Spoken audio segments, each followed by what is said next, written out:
सभी को जय मसीह की। कल पतरस के बारे में मैं तैयारी कर रही थी, तो 2 दिनों से मैं यही सोच रही हूँ क्या बोलना है, कैसे बोलना है, कहाँ से शुरू करना है।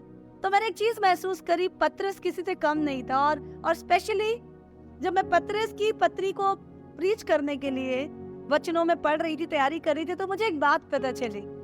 पतरस के कैरेक्टर को जब आप सुनिएगा, पतरस की पत्री को जब आप पढ़िएगा, तो पतरस की पत्री की खास बात है, पहला पतरस और दूसरा पतरस पतरस ने लिखी जब वो रोम में था, रोमियो के अधीन था, रोम में था। और उस समय बहुत सारे विश्वासी लोग जगह जगह से यहाँ वहाँ तितर बितर हो गए थे, सताव के कारण, परसिक्यूशन के कारण।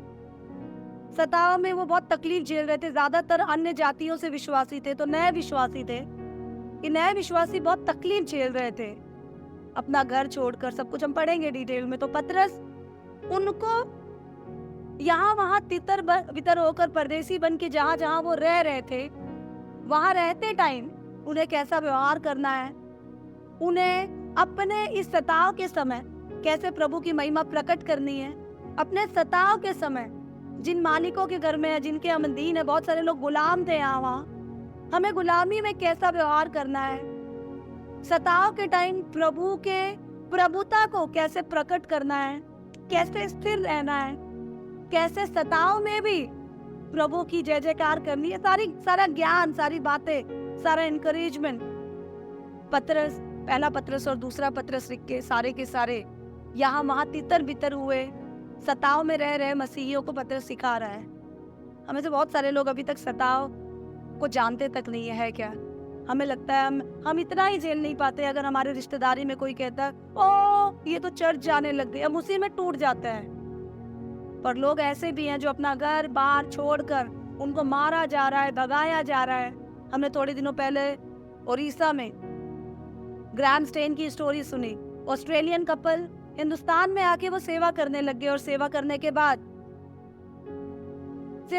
बाद वहां के लोगों की इन पे नजर थी, और उनको पता चला कि ये लोग मसीह लोग हैं और ये पूरे शहर को बदल देंगे।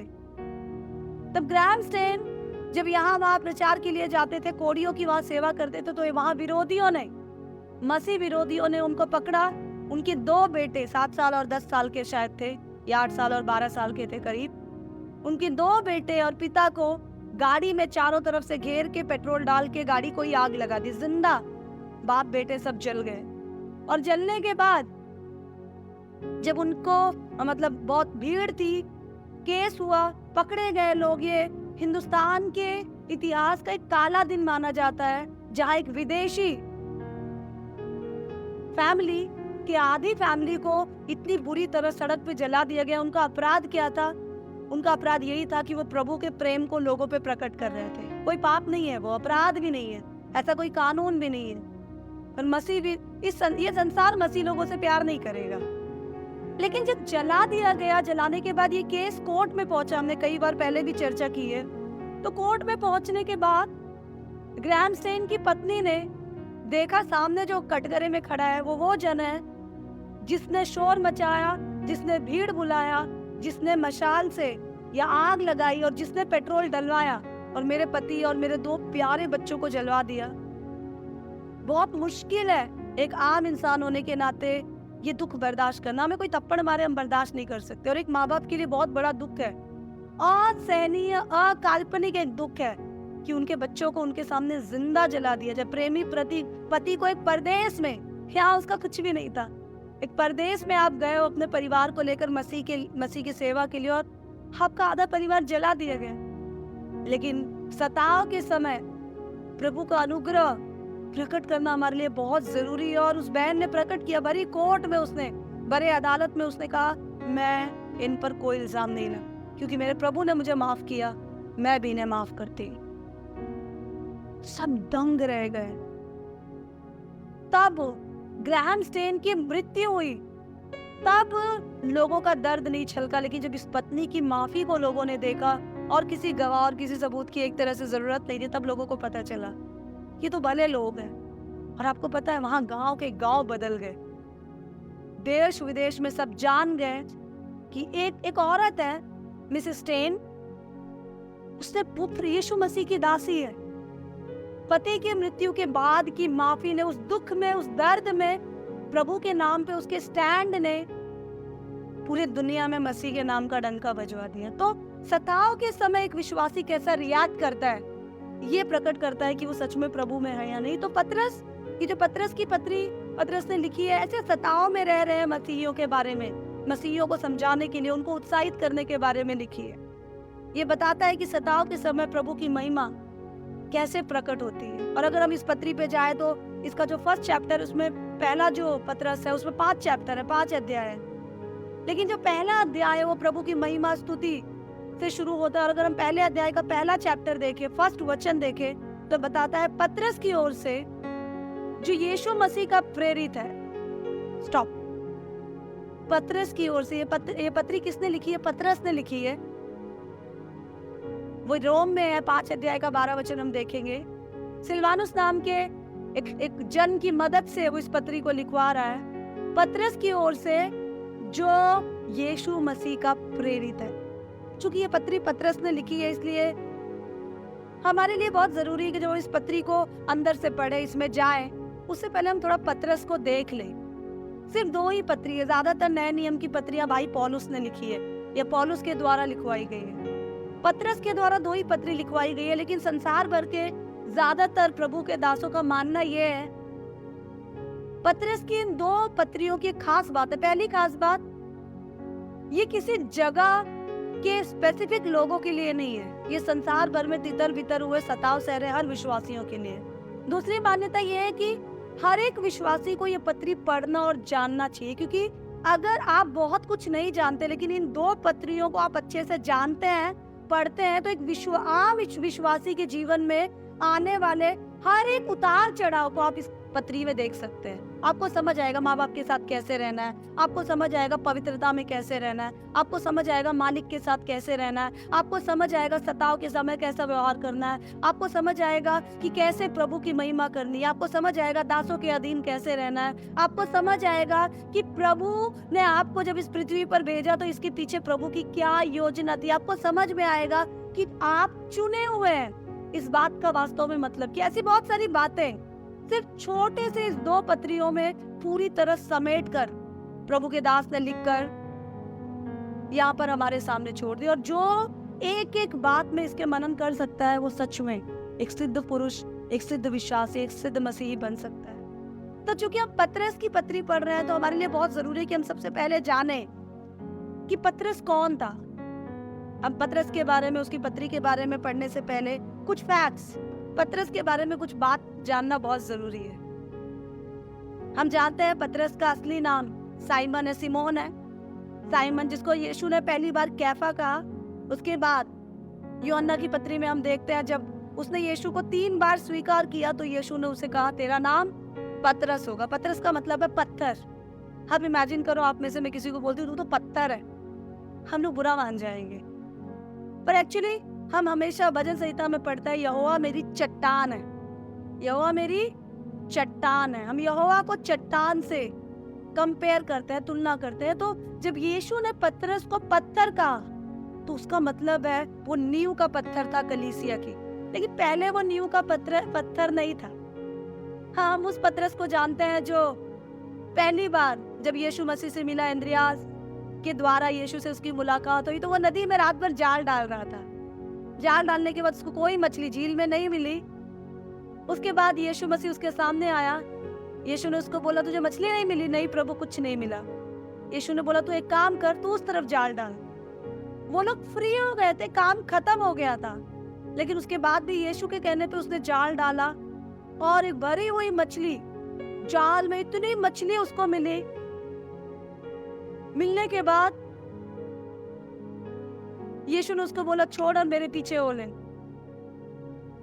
वो पतरस जो पूरी रात एक काम के लिए मेहनत कर रहा था, जब वो काम हाथ में आ गया प्रभु के कहने से उसने वो काम छोड़ दिया। मैं और आप होते तो हम बोलते कर लेंगे प्रभु, पर एक काम करते ना, पहले बिजनेस करते हैं, तेरे साथ मैं चलने को तैयार हूँ, पर प्रभु तू क्या चीज है यार, तुझे पता है मछलियां कहाँ होती है, एक काम करते हैं।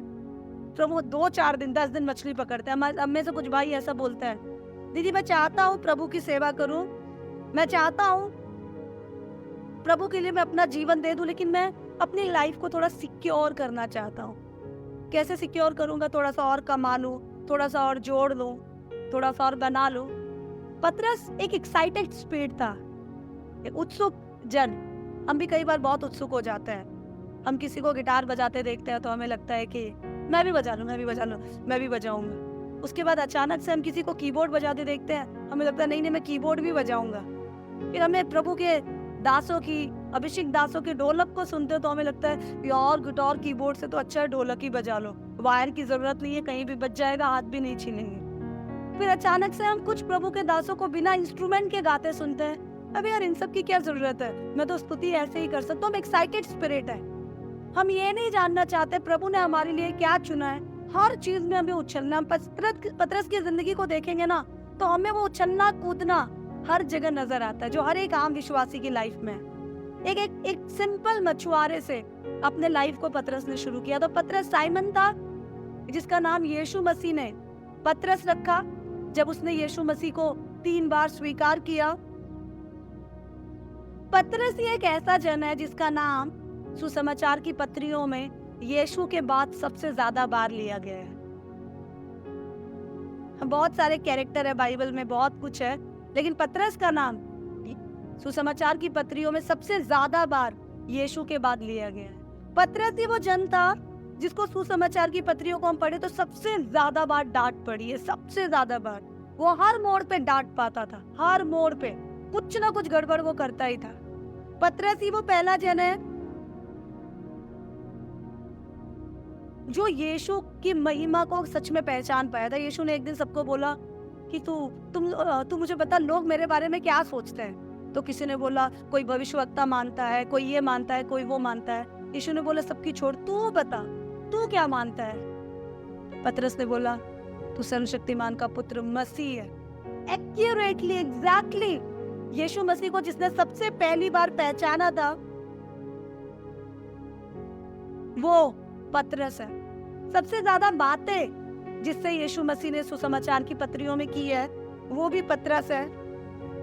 सबसे ज्यादा बार यीशु का इनकार जिसने किया है वो भी पतरस है। फिर यीशु की आंखों में देखकर पानी पे चलने वाला भी पतरस है, इधर उधर देखकर डूबने वाला भी पतरस है। 3 बार सरेआम लोगों के बीच थोड़ा सा डर के, नहीं मैं नहीं जानता। आप जानते हैं, आपने कई बार ध्यान नहीं दिया होगा, पतरस ने केवल 3 बार इनकार नहीं किया था। That's very important thing to know. और मैं चाहूंगी आप लोग पढ़े सुसमाचार की पत्रियों में। पतरस ने केवल 3 बार इनकार नहीं किया था, पतरस ने धिक्कारा भी था, पतरस ने श्राप भी दिया था, धिक्कारा भी था, टूट गया था, डर गया था बुरी तरह उस अंधेरे में। वो जब एक लड़की उसको कह रही थी अरे तू भी तो उन्हीं में से था, नहीं मैं तो जानता भी नहीं, वो श्राप देने लग गया, धिक्कारने लग गया। केवल इनकार नहीं किया था। लेकिन पतरस ही वो जनता जब दोबारा महिमा में यीशु मसीह आया तो 3 बार उसने स्वीकार किया, और स्वीकार करते वक्त वो तड़प गया होगा। हम डिस्कस करेंगे इस बात पे, we will discuss about it. पतरस ही वो जनता जो हमेशा उछल उछल के कहता था कि प्रभु मैं तो तेरे लिए अपनी जान भी दे दूंगा। लेकिन गतसमनी बाग में यीशु ने कहा प्रार्थना करते रहो, जागते रहो। तो जब यीशु प्रार्थना करके आया तो पतरस को सोता हुआ पाया। बड़ी बड़ी बातें करने वाले हम विश्वासी लोग हैं। प्रभु के लिए हम जान भी दे देंगे, प्रभु के लिए हम वैसा कर देंगे। और अगर हम किसी को अपने से बढ़कर देखते हैं तो मैंने कई बार देखा है, कोई नया विश्वासी चर्च में आया और बड़ी आशीषों में वो बढ़ने लग गया तो हम भैया के पास आते हैं, नहीं तो अपने पादरी के पास आकर बोलते हैं भाई एक बात बताओ, मैं भी तो प्रभु की सेवा कर रही हूँ, मुझे क्या मिलेगा। एक बार यीशु के सामने कुछ लोग आए और आकर यीशु से पूछ रहे थे स्वर्ग राज्य पाने के लिए हम क्या करें, क्या छोड़े, क्या करें, ऐसे कुछ चर्चा चल रही थी।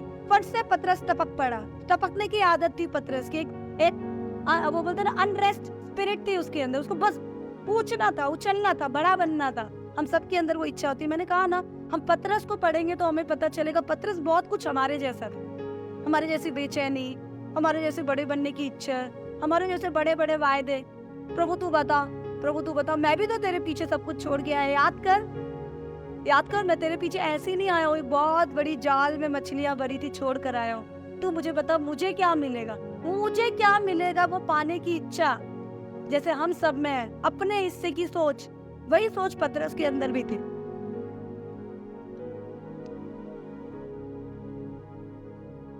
पतरस बहुत कुछ मेरे और आपकी तरह एक आम इंसान था। आम आम डिजायर्स थी उसकी, आम फीलिंग्स थी उसकी।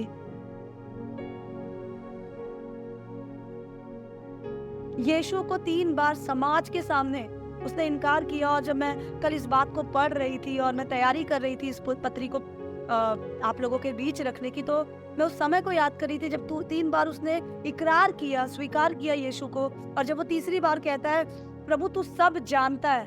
आपको बताऊं, उस समय मुझे ऐसा लग रहा था वो उछलने वाला पतरस टूट गया था उस समय है। क्योंकि जब पहली बार यीशु मसीह को पतरस मिला तो पतरस क्या काम कर रहा था? मछली पकड़ रहा था। महिमा में आने के बाद जब लास्ट बार एक तरह से यीशु को पतरस मिला तो पतरस क्या कर रहा था? मछली पकड़ रहा था। पतरस वो जन था जो जल्दी जल्दी जल्दी जल्दी बैठ जाता था चीजों को लेकर, चीजों को देखकर। चिल्लाने लग गया। वो पानी पे चल रहा है, 1 सेकंड में वो भूल गया। जब पैर नीचे जाने लगे भूल गया कि अभी अभी तो मैं पानी पे चल रहा था।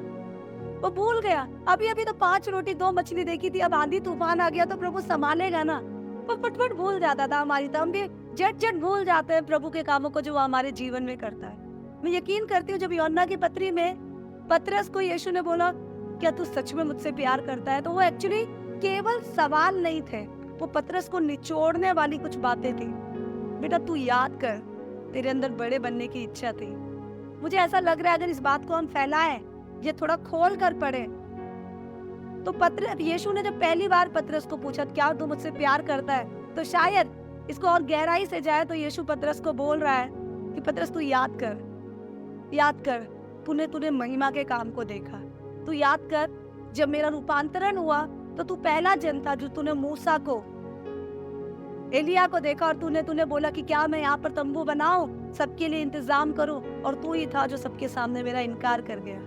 तू कसमें खाता था कि तू मुझे नहीं छोड़ेगा, लेकिन एक लड़की ने क्या तुझे टोक दिया, तू बदल गया। तू वहां पे कसमें खाने लग गया, तू वहां पे श्राप देने लग गया, धिक्कारने लग गया, और तूने कहा नहीं मैं तो तेरे साथ था ही नहीं, मैं तो इसको जानता तक नहीं हूँ। क्या सच में मुझसे प्यार करता है? जैसे पतरस यीशु को डंडे मार रहा और बोल रहा हो कि तू एक बार जांच ले, अभी भी वही वाली अकड़ है या तू बदल गया? अभी भी वही वाली बेचैनी है या तू बदल गया? अभी भी वही वाला प्यार है? पतरस को थोड़ा बड़ा बनना था। हमारे अंदर भी होता है। जैसे यीशु तीसरी बार पतरस को बोल रहा हो अभी भी तुझे बड़ा बनना है। देख जब मैं तुझे पहली बार मिला था तब तेरी जाल खाली थी, और जब मैं लास्ट बार तुझे मिला हूँ, आप जानते हो लास्ट बार जब यीशु मसीह मिला तो पतरस क्या कर रहा था? वो जाल धो रहा था। जाल कब धोते हैं? जब मछली ना मिले या मिल जाए, काम पूरा हो जाए, थक जाए, पसीना पोंछते हैं, जाल धोते हैं, नहाते हैं, क्योंकि नहीं तो पास पड़ोसी मच्छी की बदबू से मर जाएंगे, और उसके बाद अपने काम पे निकल जाते हैं। जाल धो रहा था, तू निराश हो चुका था। पतरस की एक बहुत बड़ी खास बात है, उसने निराशा से आशा में शुरू किया और निराशा से आशा में खत्म किया। उसने निराशा में खत्म नहीं किया। जब लास्ट वो बहुत जल्दी बैठ कर वो फिर मछली पकड़ने चला गया, लेकिन जब दूसरी बार वो बहका और जब दूसरी बार उसने जाल डाला, उसके बाद वो कभी बहका नहीं। उसके बाद फिर उसने जाल को छोड़ा। उसने दूसरी बार ना टाइम नहीं लिया। पहली बार तो जब जाल में बहुत सारी मछलियां आई तो यीशु ने उसे कहा कि तू मेरे पीछे हो ले, तब वो जानना चाहता था। मुझे लगता है कई बार बहुत सारी बातें होंगी। यीशु उस समय बहुत फेमस था, पतरस को लगा होगा शायद एक फेमस आदमी के साथ रहूंगा तो मैं भी फेमस हो जाऊंगा। और जब पतरस की बड़ी बड़ी बातें सुनो जो लोगों के बीच बोलता था, तो वो बातें सुन के ऐसा लगता है कि पतरस सोचता होगा कि देखो मैं यीशु के साथ चलते हुए भाई लोग, मैं भी एक बड़ा जन हूँ। शायद पतरस अपने आप को बड़ा समझता होगा, लेकिन लास्ट बार जब पतरस जाल डाल रहा है तो आप जानते हो पतरस एक टूटने वाले कगार पे है, क्योंकि अब जब वो जाल डाला और उसमें से मछलियां उसको मिली, उसके तुरंत बाद वो जाल लेकर बाहर नहीं आया, वो पानी में कूद गया, क्योंकि उसे समझ आया मैं कुछ भी नहीं, मैं नंगा हूं। और जिस पल वो बड़ा बनने वाला पतरस, यीशु के सामने ऊंची ऊंची बातें करने वाला पतरस, जिस पल दूसरों को अपने से कम समझने वाला पतरस, इसीलिए लोगों में लड़ाई होती थी चेलों में, सबसे बड़ा कौन, सबसे बड़ा कौन, यहाँ भवन में भी होती रहती है। सबसे अच्छा दास कौन, सबसे अच्छी सेवा कौन करता है, प्रभु का सबसे खास कौन। ये लड़ाइयाँ चल रही थी और मुझे लग रहा था ये लड़ाइयाँ चल रही थी तो प्रभु भी देख रहा था, बेटा लड़ लो। लेकिन ये जो आखिरी बार यीशु से महिमा में जी उठने के बाद जो पतरस मिला था, उस पतरस को याद आया और वो तुरंत पानी में कूद गया। और बाइबल बताती है उसे पता चला वो नंगा था। आदम पहले प्रभु के सामने, परमेश्वर के सामने नाचता, कूदता, बातें करता था, लेकिन जब उसने पाप किया और प्रभु आया तो छिप गया, क्योंकि उसे पता चला वो नंगा था। आपको पता ये जिस पल मुझे और आपको ये पता चलता है हम कुछ नहीं, हम नंगे हैं, जिस पल, उस पल हमारे लाइफ के ट्रांसफॉर्मेशन का समय हो। हम कई बार दूसरों को दिखाने के लिए कहते हैं, हम कई बार दूसरों को जताने के लिए कहते हैं, हाँ दीदी मैंने बहुत बड़ा पाप किया, या हाँ भैया मैं बहुत बड़ी पापी हूँ। हम कई बार कहते हैं, पर वास्तव में हम गहराई से अपने आप को बिगड़ा हुआ या नंगा या पापी समझते नहीं है। समझेंगे हम छिप जाएंगे, हम गिर जाएंगे, हम घुटनों पर आ जाएंगे, हम एक बोल अपने मुंह से बोल नहीं पाएंगे। we cannot, हम नहीं बोल पाएंगे, क्योंकि हमें पता चलेगा कि मेरी जुबान बोलने लायक है ही नहीं। किस जुबान से मैं प्रभु के सामने सफाई दूं? अभी भी अगर आप और मैं सफाई दे रहे हैं तो अभी भी हम वो पहले वाले पतरस हैं। अभी भी आप और मैं बड़ी बड़ी बातें करते हैं, मैं और आप पहले वाले पतरस हैं। अभी भी हम एक्साइटेड है प्रभु के लिए, मैं जान दे दूंगा। यहाँ पे कुछ भाई लोग अब नहीं है, नहीं आते भवन में। शुरू में आते थे, अरे दीदी आप भी यही हो, मैं भी यही हूँ, आप देखना मैं प्रभु के लिए मारा जाऊंगा। कभी किसी लड़की के लिए मारे जाते हैं, कभी किसी चोरी के लिए मारे जाते हैं, कभी दारू पी के पुलिस से मारे जाते हैं। And my heart cries for them, मेरा दिल रोता है उनको देख। अभी भी अगर हम केवल बड़ी बातें करते हैं तो मैं आपको बता रही हूँ हम वो पहले वाले पतरस हैं। प्रभु के कामों को तो देख रहे हैं, प्रभु की कोर टीम में। आपको पता है पतरस की खास बात, 12 टीमों में कोर टीम का एक वो हिस्सेदार था। यीशु के साथ रहा, उठा बैठा, उसके बाद भी डर जाता था, उसके बाद भी बैठ जाता था, प्रभु मैं तुझे सूली पर नहीं चढ़ने दूंगा। प्रभु तू ध्यान देना, I love you and I will not allow you to do that. ना प्रभु नहीं, मैं नहीं करने दूंगा। प्रभु को फुसलाता था और डांट भी खाता था। यीशु ने कहा शैतान चुप हो जा। हम प्रभु को फुसला रहे हैं अब भी हम बड़ा बनना चाह रहे हैं। आप भी अगर हम दूसरों को आशीष पाता देखकर एक ही बात सोचते हैं, मुझे क्या मिलेगा, यही है पतरस। तो प्रभु इन लोगों को तो बड़ी बड़ी बातें बोलो, तू बता ना मुझे क्या मिलेगा, मैं भी तो अपना घर बार छोड़कर तेरे पास आया हूँ। यीशु ने कहा जो मेरे लिए छोटी से छोटी कुछ भी चीज छोड़ेगा, किसी भी रीति से वो अपना प्रतिफल नहीं खोएगा। हम में से बहुत सारे लोग प्रेरितों की पत्री के 2 अध्याय के पेंतकुस्त दिन के आराधना करने वाले और प्रभु के प्रचार करने वाले पतरस से 3000 के लगभग बपतिस्मा लेने वाले यहूदियों की तरह पतरस बनना चाहते हैं, पर अभी तक हम ये आखिरी वाले पतरस के पैरों में, जूते में अपने पैर नहीं डाल रहे हैं। ये जो आखिरी पतरस था ये पहले वाले पतरस की तरह नहीं था।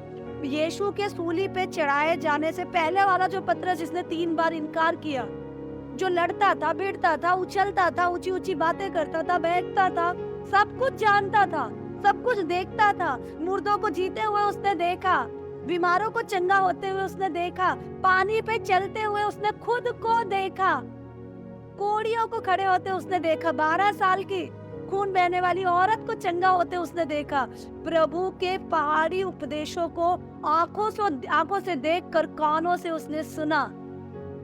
5000 पुरुष और बहुत सारी स्त्रियां और बच्चे, 15-20 हजार की भीड़ को 5 रोटी 2 मछलियों से खिलाने वाले उन हाथों को, उन टोकरियों को पतरस ने देखा। देखने के बाद भी जब परीक्षा का समय आया तो वो पतरस फेल हो गया, उसने इनकार किया प्रभु, क्योंकि वो यीशु को देख तो रहा था पर अंदर से वो टूट नहीं रहा था, अंदर से वो खुद को जांच नहीं रहा था। लेकिन अचानक जब दूसरी बार यीशु से मुलाकात होती है, अचानक जब दूसरी बार महिमा में जी उठा यीशु उसके सामने आता है, अचानक जब वो यीशु आ जाता है जिसको उसने सूली पे चढ़ाया हुआ देखा था, वही पतरस है जिसको पहली बार खबर मिली तो वो कब्र के पास यूहन्ना के साथ भाग कर आया था, ये पता करने कि मेरे प्रभु को कहाँ ले गए ये कब्र से। खाली कब्र को जब वो देखने आया था, ये वही पतरस है। इसने जब यीशु को दोबारा पाया तो एक बहुत खास बात इसके साथ हुई। तब इसने बड़ी बड़ी बातें नहीं की, तब इसने बड़े बड़े बहाने नहीं दिए। मुझे लगता है, मुझे ऐसा लगता है जब दोबारा यीशु आया होगा और इसने जाल डाली और मछलियां निकली होगी, oh my God, I can not imagine, मैं कल्पना भी नहीं कर सकती इसके मन में आया होगा, वो प्रभु मैं इस लायक भी नहीं प्रभु कि तू मेरी नाव पे दोबारा है। प्रभु तू कैसे आ गया, प्रभु तू मुझे छोड़, मैं सच में इस योग्य नहीं प्रभु, सब कुछ मैंने देखा और प्रभु फिर भी सरेआम प्रभु जब समय था प्रभु कि मैं तेरा स्वीकार करता तो मैंने तेरा इनकार कर दिया प्रभु। ओ प्रभु मैंने तो कभी तुझे बड़ा बनाया ही नहीं प्रभु, अब तक मैं ही बड़ा बनते जा रहा था। मैं यकीन करती हूँ ऐसी बहुत सारी मिक्स बातें, ऐसी बहुत सारे मिक्स फीलिंग, ऐसी बहुत सारी मिक्स भावनाएं उस समय पतरस के अंदर रही होगी और वो सब नदी में, झील में कूद पड़ा। Oh, that's, मैं नहीं समझ सकती, मैं नहीं जान पा रही हूँ आपके मन में इस समय क्या चल रहा है, but I am feeling so different. जब तक हम वो टूटेंगे नहीं, पहली बार जब झील में से उसने मछली को पकड़ा और यीशु के पीछे सब कुछ छोड़ के चला तो उसकी लाइफ में कोई बदलाव नहीं आया, वो देख रहा था। लेकिन दोबारा जब उसने अंगीकार किया, वो शर्माया, वो टूट गया। उसके बाद जब पतरस खड़ा हुआ तो वो पतरस पहला पतरस नहीं था, तो वो पतरस एक ऐसा पतरस था जो बैठकर यरूशलेम में यीशु का इंतजार कर रहा था। और पहली बार जब पवित्र आत्मा आया तो ये पतरस जो कि सिमोन था, ये सच में पत्थर बना, नींव की पहली पत्थर। और पहली बार जब इसने प्रचार किया तो 3000 के लगभग लोगों ने बपतिस्मा लिया और ना जाने कितनी जिंदगियां बदल गई। पहले बड़ा बनने के लिए बेचैन था और जब इसने खुद को छोटा बना लिया तो लोग अपनी धन संपत्ति बेच बेच कर लाके इसके कदमों में डाल देते थे। गुरुजी आपको जो करना है करो, हमारा कुछ नहीं है, सब कुछ आपका है, सब पे आपका अधिकार है। जब इसने अधिकारों के बारे में सोचना छोड़ दिया तो प्रभु ने इसे बड़े भंडार का मालिक बनाया। जब इसने बड़ा बनने के ख्याल को छोड़ दिया तो ये सबके बीच बड़ा और फेमस हो गया। अन्य अन्य जातियों में पतरस की एक खास बात बताती हूँ, पतरस को ना केवल संसार भर में यहूदियों के बीच प्रभु ने इस्तेमाल किया, पतरस यहूदियों को सुसमाचार सुनाता था। What a beautiful thing. बहुत कट्टर लोग, दिल के बहुत कठोर लोग, मूसा की व्यवस्था को पूरी तरह पकड़कर अपने आप को धर्मी समझने वाले यहूदियों का दिल पतरस की आवाज से छिद गया, वो बदल गए। और ना केवल यहूदियों के बीच बल्कि कुरनेलियुस की बारे में जब हम पढ़ते हैं तो हमें पता चलता है अन्य जातियों के बीच भी पतरस ने बड़े बड़े काम किए। इसलिए पतरस, पहला पतरस 1 अध्याय 1 वचन में कहता है, पतरस की ओर से जो यीशु मसीह का प्रेरित है। शायद ये झील में नहीं कूदा होता, शायद ये शर्माया नहीं होता, शायद ये टूटा अगर नहीं होता, शायद इसने अपने आप को जांचा नहीं होता, शायद इसने अगर खुद को छोटा नहीं बनाया होता तो आज मैं और आप इस पतरस की बात नहीं कर रहे होते। हम शर्म नहीं कर रहे होते, हम कुछ और बात कर रहे होते। 3 बार इनकार करने से 3 बार स्वीकार करने तक, पानी के ऊपर चलकर पानी में डूबने तक, यीशु के लिए अपनी जान देने वाली बड़ी बड़ी बात करके यीशु को यूं ही छोड़ देने तक, हर काम में टांग अड़ाने से लेकर हर कामों का बीड़ा उठाने से लेकर बड़ी बड़ी बातें पतरस के जीवन से हम सीखते हैं। मैं पतरस के बारे में पढ़ रही थी कल, पतरस की मृत्यु के बारे में बाइबल में डिटेल में कुछ नहीं लिखा, लेकिन इतिहास बताती है कि उसे रोम में पकड़ लिया गया, जहां से वो प्रेरित पतरस की पत्री लिख रहा है, वो जगह जगह के विश्वासियों को, क्योंकि उसने बहुत सताव झेला, यहाँ भागा वहां भागा। अंत में इतिहास बताती है उसे और उसकी पत्नी को एक साथ मार डाला गया। लेकिन जब पतरस को सूली पे चढ़ाया जा रहा था तो उसने कहा, तुम्हें मुझे सूली पे चढ़ाना है ना, चढ़ा दो। पहले तो वो भागा, फिर वो वापस आया। उसने कहा मैं क्यों भाग रहा हूँ मैं क्यों भाग रहा हूँ, प्रभु भागा होता तो मेरे पास जीवन ही नहीं होता, मैं वापस आऊंगा। वो वापस आया और इनको बोला मैं भागना नहीं चाहता, मैं चाहता हूँ तुम मुझे सूली पे चढ़ाना चाहते हो तो चढ़ा दो, बस मेरी एक विनती है, तू मुझे उल्टा करके सूली पे चढ़ाना। अबे पागल हो गया, ये क्या डिमांड है तेरी? हाँ, क्योंकि जब मेरा प्रभु सूली पे चढ़ाया गया तो उसका सर ऊपर पैर नीचे था। मेरा सर नीचे करना ताकि मैं अपने प्रभु के कदमों को चूमते हुए इस दुनिया से रुखसत हो जाऊं। No fear. एक डरपोक पतरस जो एक लड़की की बात से डर गया, वो राजा के सामने, रोमन एम्पायर के सामने खड़े होकर बोला चढ़ा दे मुझे सूली पे। आप जानते हैं वो पतरस था जिसने सूली पे ठुकते हुए अपने प्रभु को देखा था। ये वो पतरस था जिसने छिदे हुए अपने प्रभु की पीठ को देखा था।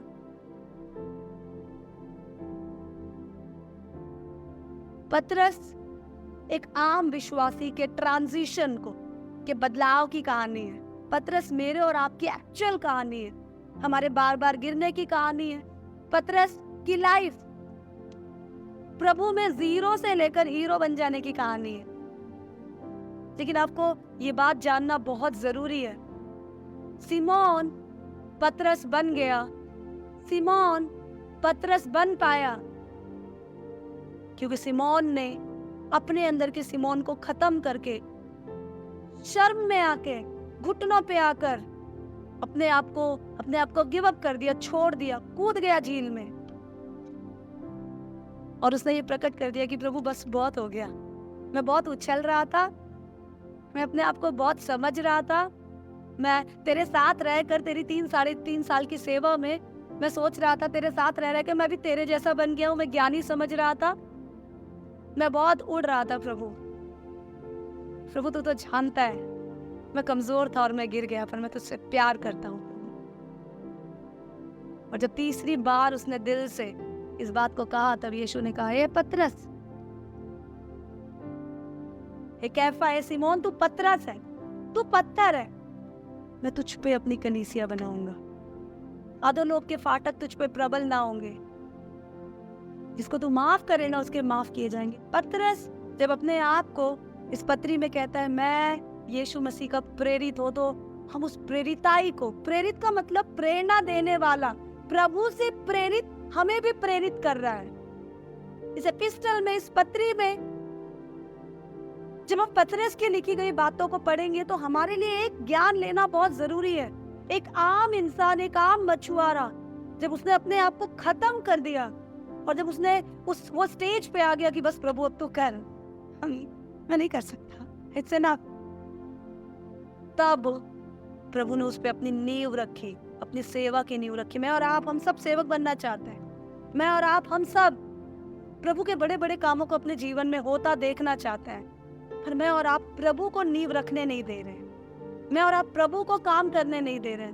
मैं और आप अपनी इच्छा से, अपने चलाए, अपनी मर्जी, अपनी प्लानिंग से, अपनी चॉइसेस पे, अपने इंटरेस्ट पे, अपनी लाइकिंग, अपने डिसलाइकिंग पे, अपने पसंद, अपने नापसंद पे अभी भी बुरी तरह अटके हुए हैं। प्रभु इंतजार कर रहा है मैं और आप कूद पड़े। प्रभु इंतजार कर रहा है मैं और आप घुटनों पर आए। प्रभु इंतजार कर रहा है मैं और आप अंदर से टूट जाए। प्रभु इंतजार कर रहा है मैं और आप बड़ी बड़ी बातें करना, मैं और आप बड़ा बड़ा बनना। मैं और आप, जैसे पतरस ने कहा, मुझे क्या मिलेगा, अपने फायदे की सोचना छोड़ दे। जब आप अपनी मैं से बाहर आ जाएंगे तब प्रभु आपको और मुझे भी देखकर कहेगा तू पत्थर है और मैं तुझ पे अपनी कलीसिया को बनाऊंगा। आज जब हम लोग पतरस की पत्री को और गहराई से पढ़ने को, देखने को तैयार है, हमें जानना बहुत जरूरी है कि हम प्रभु को पहचान गए जैसे पतरस ने पहचाना। आप जानते हैं बहुत सारे लोगों को यीशु ने कहा तुम जाना चाहते हो तो तुम जाओ। लाखों की भीड़ थी, सब यीशु को छोड़कर चले गए। फिर ये लोग 12 चेले खड़े थे, यीशु ने बोला तुम नहीं जाओगे। पतरस वो जन था जो वास्तव में यीशु की महिमा को पहचानता था। We have to understand this very carefully। हमें बहुत ध्यान से इस बात को समझना है। पतरस प्रभु की महिमा को पहचानता था, इसलिए उसका जवाब क्या था उस समय जानते? उसका जवाब था अनंत जीवन तो तेरे पास है प्रभु, मैं तुझे छोड़कर कहाँ जाऊं। वो सब जानता था, फिर भी अपने आप को छोड़ नहीं रहा था। वो प्रभु की प्रभुता को पहचानता था, फिर भी वो अपने आप को तोड़ नहीं रहा था। उसको पता था ये वही प्रभु है जिसने रात भर जाल डालने के बाद मुझे कुछ नहीं मिला, किनारे पर भी इसने मछली का अंबार लगा दिया, फिर भी वो अपनी बड़ाई को छोड़ नहीं रहा था। प्रभु के साथ रह रहकर वो खुद को भी बड़ा बनाकर चलाया जा रहा था। पर आखिर में जब उसने छोड़ा तब समय नहीं लगा, तब प्रभु ने यूं काम करना उसके जीवन में शुरू किया। God doesn't need time. प्रभु को मेरे और आपके जीवन में काम करने के लिए, मेरे और आपके जीवन को बदलने के लिए बिल्कुल टाइम नहीं चाहिए। हम में से बहुत लोग कहते हैं दीदी प्रभु का टाइम आएगा ना तो सब कुछ अपने आप हो जाएगा, दीदी प्रभु का टाइम आएगा तो मैं बदल जाऊंगा। प्रभु का एक टाइम है। मेरे जीवन में अपनी सेवा का कोई टाइम नहीं है। टाइम इसलिए लग रहा है क्योंकि मैं और आप अभी तक अपने आप को छोड़कर प्रभु के हाथ में सब कुछ दे नहीं रहे। पतरस झील में कूद गया क्योंकि वो नंगा था। उसको पता चला मैं कुछ भी नहीं हूं, मैं कुछ कर भी नहीं सकता हूँ। और उसको ये पता चला ओ गॉड, ओ प्रभु, मेरा प्रभु मेरे सामने खड़ा है और मैं इतनी डींगे मार रहा था इसके सामने, और अंत में एक छोटी लड़की के कहने पर भी मैंने इसका इनकार कर दिया। मैं कुछ भी नहीं हूँ प्रभु, तो मुझे माफ कर। जब वो टूट गया तब प्रभु ने उसे उठाना शुरू किया। हम सब लोग पतरस की लाइफ से एक बात सीखना बहुत जरूरी है।